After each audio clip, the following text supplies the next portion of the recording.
We dismiss history at our peril. Liberty Nation Radio with Mark Angelides. Presidents have always touted their performance through the substantial legislation they passed during their terms in office. Now, just 1 year into his presidency, we're asking the question, how has President Biden performed on this metric? Does he have something in hand with which to woo voters to the Democratic Party in 2022? Or is it more a failure to launch? Well, digging deep into the legislative hits and misses, we have with us Mr. James Fight, armed with the facts to tell us what went right, what went wrong for Biden during his first 12 months in office. Great to have you here, Jim. Thanks, Mark. It's great to be here. So tell me, Jim, averaging up the wins and the losses, is Biden sinking or swimming? I would say sinking. There are two ways to look at this, Mark. There's quantity and there's quality. And on both fronts, on the quantity front, for sure, Biden is sinking. On the quality front, compared to what he said he wanted to do during the campaign and, his first year in office, he's still sinking. Biden has Biden has signed into law a total of 81 bills since he took office. So that's, we got about a year. Now, to people that don't pay much attention to Congress, you might think, man, 81 laws, that's a lot. It does seem a lot. It does seem a lot. But in Trump's last 2 years, so the 116th Congress, Donald Trump signed 344 bills into law, which averages 172 a year. And that's when he did not have a friendly House, right? The Democrats were in control of the House for the 116th Congress. Now, one might almost describe Donald Trump as being the unity candidate, wouldn't they, with those kind of numbers? Compared to Biden, for sure, which is kind of ironic given That's Biden's whole, on, right? run unity platform and not Trump platform, which is funny in itself. For the 115th Congress, which was, the first 2 years of Trump's presidency, when he did have that Republican trifecta, it was a total of 443 bills signed into law, or 221 a year. Well, nobody ever accused Donald Trump of being lazy. So now, without being too brutal to President Joe Biden, there have been some successes. What were they? Yeah, there have. 81 bills signed into law is 81 bills signed into law. And they're not, that's where we kind of get back to the quality versus quantity. Most of those are going to be spending bills. There are some, of course, there's what I call fluff bills, which I'm sure the people that introduce them would be offended by that. But things like renaming federal buildings, awarding somebody a congressional medal. Yeah, designating a week as blah, blah, blah, whatever week. Those are technically bills signed into law, but nobody else cares, and no one's going to remember. Honestly, no one's going to remember after that president's term is over. So part of those 81 bills is that. Then, of course, you've got a little bit of, economic sanctions against China and Russia and stuff like that.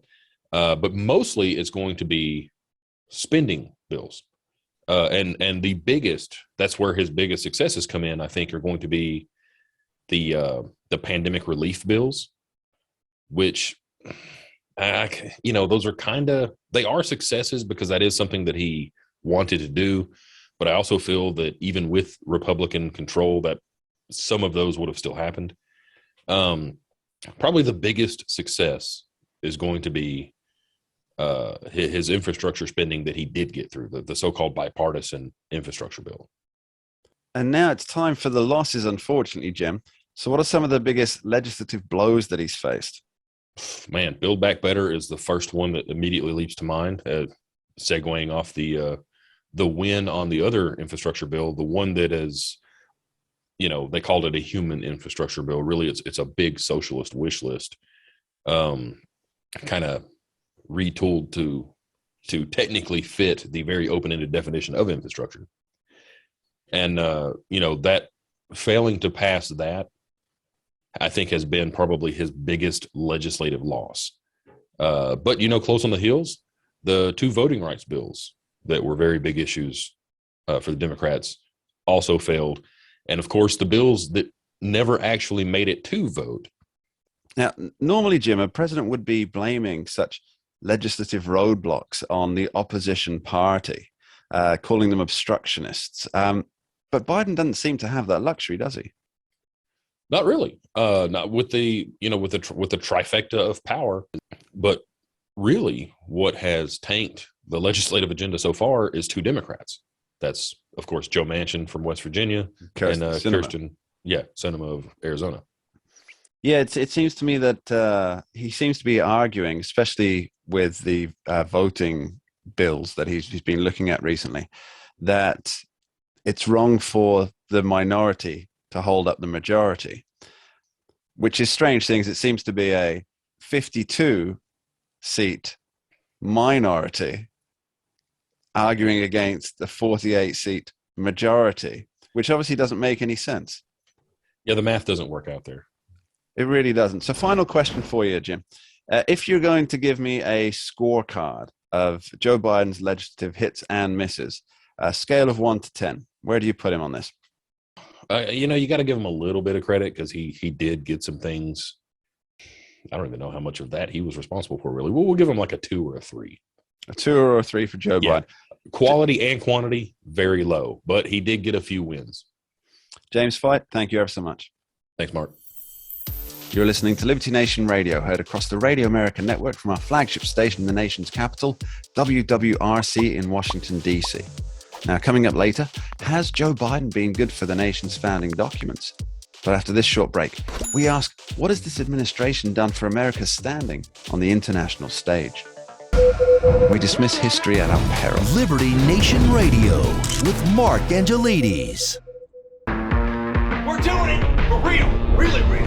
Liberty Nation. And Jeff Charles, contributor for LibertyNation.com. I think we're starting to make an impact. Liberty style, fighting for freedom. The tracking poll sponsored by Liberty Nation for Thursday. Mentioned by Dan Bongino, Rasmussen, Jordan Peterson, and I can others. do it again if you want me to. Cited in Mark Levin's American Marxism. I think we're starting to make a real big impact. Get noticed. We're doing it.